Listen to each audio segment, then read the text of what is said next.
वो भागी हुई लड़की लेखिका पम्मी राजन। जब से बुटीक से आई हूँ बार बार उस गोरी सी लड़की का चेहरा अन्यास ही आंखों के सामने आ जा रहा था। हरे रंग की सलवार कमीज पहने, माथे पर दुपट्टा ओढ़े बुटीक से बाहर किसी लड़के से बात कर रही थी। साथ में एक 5-6 साल का बच्चा भी था। पता नहीं क्यों मुझे उसका चेहरा जाना पहचाना सा लग रहा था। मैं बार बार अपने दिमाग पर जोर डालकर उसे याद करने की कोशिश करने लगी। तभी अचानक दिमाग में एक नाम याद आया, गोरकी। हाँ, हम सब उसे यही तो बुलाते थे। घर के पास वाली बस्ती में उसका बड़ा सा परिवार अपने पूरे कुनबे के साथ रहता था। वो 2 बहनें थीं। बड़ी बहन ज़रूरत से ज़्यादा सांवली थी और छोटी बहन ज़रूरत से ज़्यादा गोरी थी। यही वजह था कि उन दोनों बहनों का नाम कुछ दूसरा था, लेकिन सभी लोग उन दोनों बहनों के रंग को ही उनका नाम बना दिए थे, सांवरी और गोरकी। बड़े वाली बहन सांवली काफ़ी शांत और शालीन थी, वहीं छोटी बहन गोरकी बिल्कुल ज़िद्दी और ढीठ सी थी। दोनों बहनें अक्सर अपनी माँ के साथ हमारे घर आया करती थी। दोनों बहनें युवावस्था की दहलीज पर आ गई।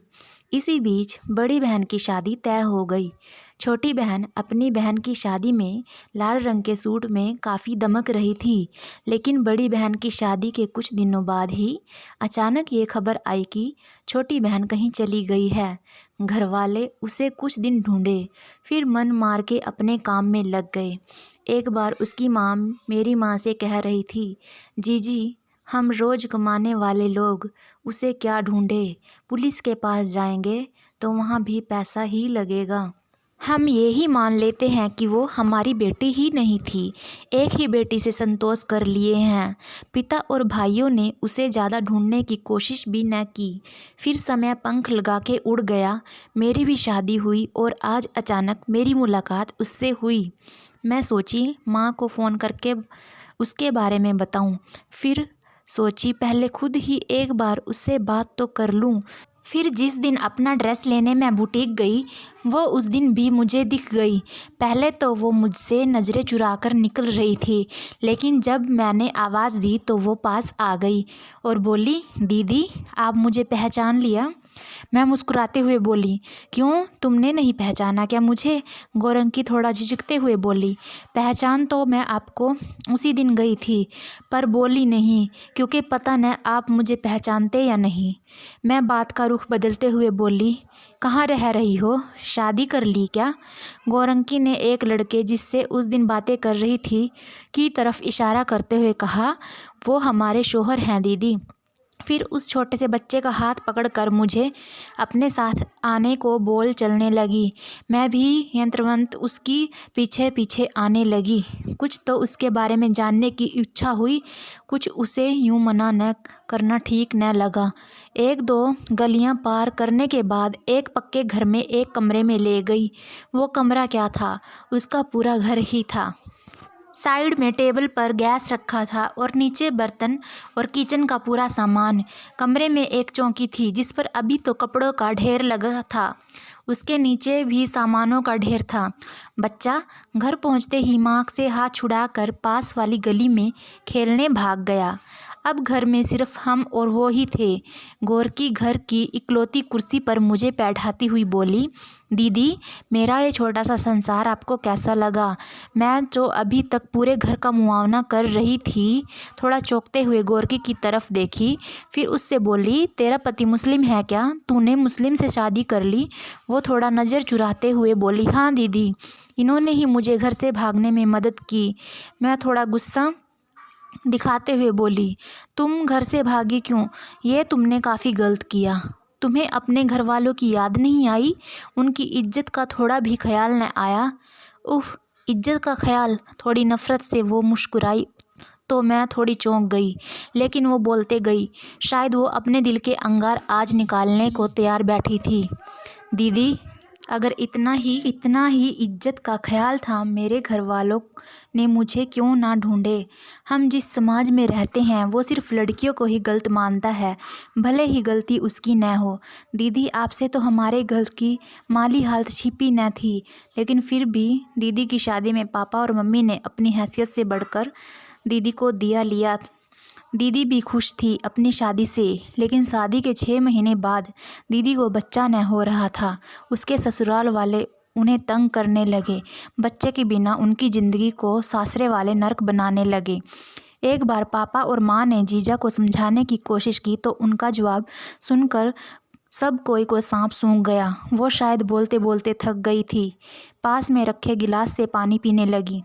क्या बोले थे तुम्हारे जीजा ने? मैं उसके चेहरे पर नज़र गिराते हुए बोली, आप लोगों अपनी छोटी बेटी का विवाह मेरे साथ कर दीजिए, तभी आपकी बड़ी बेटी को मैं रखूँगा, वरना नहीं। बोलते हुए उसने मेरी ओर देखा। सच कहती हूँ दीदी, मैंने अपने जीजा से कभी कोई गलत बात भी न की थी। मैं तो अपनी बहन का घर उजाड़ने का सोच भी न सकती थी। अपनी बहन की शादी खतरे में देख मेरा दिल भी दुख रहा था।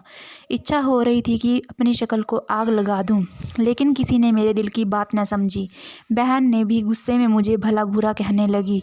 पापा और भैया ने पहले में तो मेरी खूब पिटाई की, फिर बाद में वो भी दीदी को समझाने लगे वो इस रिश्ते के लिए सहमति दे दें, क्योंकि जीजा फ्री में मुझसे शादी जो करना चाहता था।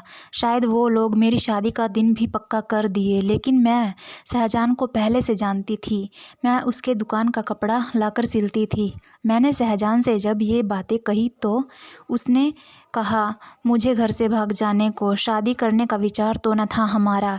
लेकिन शहजान की बीवी शादी के 2 सालों बाद ही रिजवान को जन्म देते हुए मर गई। शाहजहां रिजवान की परवरिश अकेले कर रहे थे। जब रिजवान ने मुझे ही अपनी अम्मी समझ लिया, कुछ दिनों तक मैं अपने घर वालों का इंतज़ार की। शायद वो आ जाते तो मैं अपने जीजा से शादी न करने की शर्त कर उनके साथ वापस जा सकती थी, लेकिन वो तो मुझे भुला ही दिए। कुछ दिनों के बाद शाहजहां ने मुझसे निकाह कर लिया। अब तो मैं भी उसके बच्चे की माँ बनने वाली हूँ। वो बच्चा तुम्हारा बेटा नहीं है? मैं थोड़ा आश्चर्य से पूछी। तभी रिजवान आ गया और गोरकी को पकड़ लिया। अम्मी, मैं तुम्हारा ही बेटा हूँ। गोरकी मुझे चुप रहने का इशारा की और रिजवान को लाड करने लगी। थोड़ी देर बाद वो बोली, दीदी अब आप ही बताओ, ज़्यादा इज्जत का काम क्या है? बहन का बसा हुआ घर तोड़ना या किसी का उजड़ा हुआ घर संभालना? शाहजहां ने कभी मेरे साथ कोई भी ज़बरदस्ती न की। शायद यही वजह है कि मैं इनकी ओर खींची चली आई। बोलते हुए उसकी आंखों में आंसू आ गए। मैं उससे पूछी, तू अब भी घर नहीं जाना चाहती? शुरुआत में तो मुझे घर की काफ़ी याद आती थी। कई बार फ़ोन भी की, लेकिन वो लोग आवाज़ सुनकर ही काट देते थे। एक बार पता लगाया तो पता चला कि दीदी को भी बच्चा हो गया। जीजा भी अब शांत हो गया, लेकिन अब मैं उन लोगों को नहीं देखना चाहती, क्योंकि जीजा तो गैर था, पर मेरे अपनों ने भी मुझे उससे वक्त न समझा था। दीदी आपसे भी विनती है, मेरी इस दुनिया के बारे में उन्हें नहीं बताइएगा। जानती हूँ भागी हुई लड़की समाज का कलंक होती है, लेकिन मैं तो खुद को कलंक से बचाने के लिए भागी थी। कहते हुए वो मेरे सामने हाथ जोड़ ली।